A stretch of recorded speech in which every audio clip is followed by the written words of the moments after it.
Now, coming back home, and it's known fact, we've often heard it said, nature abhors a vacuum, and increasingly it seems the private sector is stepping in where there's a vacuum around lacking government services. The increasing number of private security guards is a prime example. The outsurance points people directing traffic when the lights go out is another. And now the Discovery Group is getting into the business of putting out fires. Quite literally, they've launched a fire prevention service. And I'm joined now by Discovery Insure CEO Anton Ossip. Anton, thank you very much for joining us. So how did this come about? Hi Sally, good evening. Thanks for having me on the show.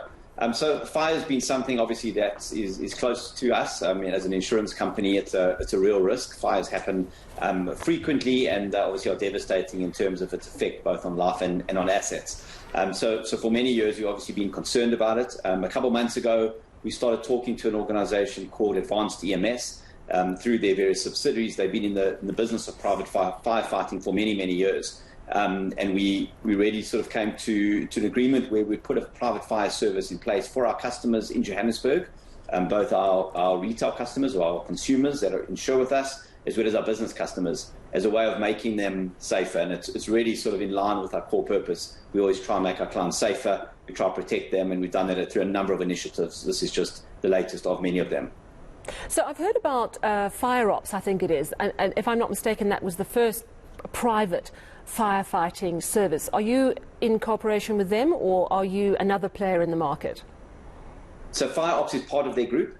So this is kind of another subsidiary, sort of in their group, but working very closely together with them. There's a lot of expertise that sits in their group. They have another organisation called Rural Metro that's been doing private firefighting in KZN primarily, plus working with some corporate clients in Gauteng for many years as well. So lots of expertise in this group, very, very professional. And, we believe this will offer great service to our customers.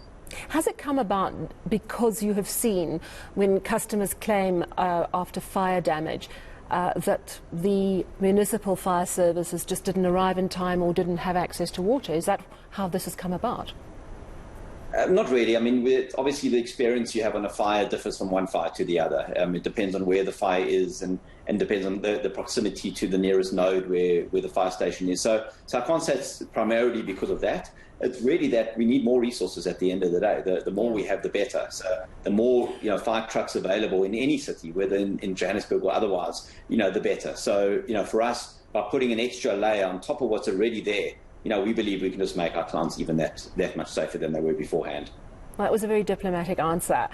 In terms of your customers, will you refuse to cover them, or will you bump up their premiums if they don't go for this fire service that you offer in Johannesburg?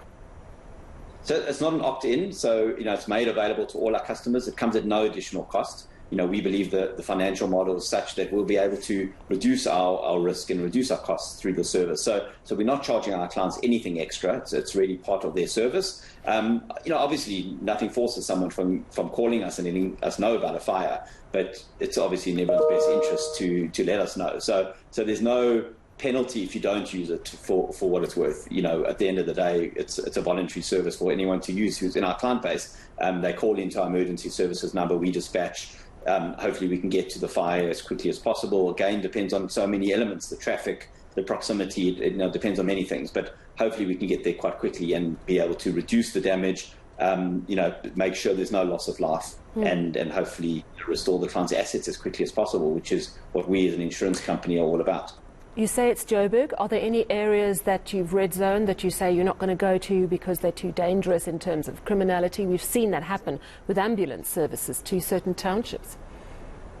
No, we haven't said that at all. I mean, we don't have the ability to go right across the whole of Johannesburg, so we've got a map that we've made sort of available where we think we can get there within sort of a reasonable amount of time. It doesn't cover the whole of Johannesburg, but within Johannesburg we haven't marked off any areas that we can't go to. The fire team are amazing.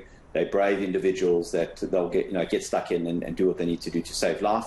Obviously, if it's a dangerous area, they'll then work with the relevant authorities to ensure that they're protected if that's the worry. But that's not a consideration at this point.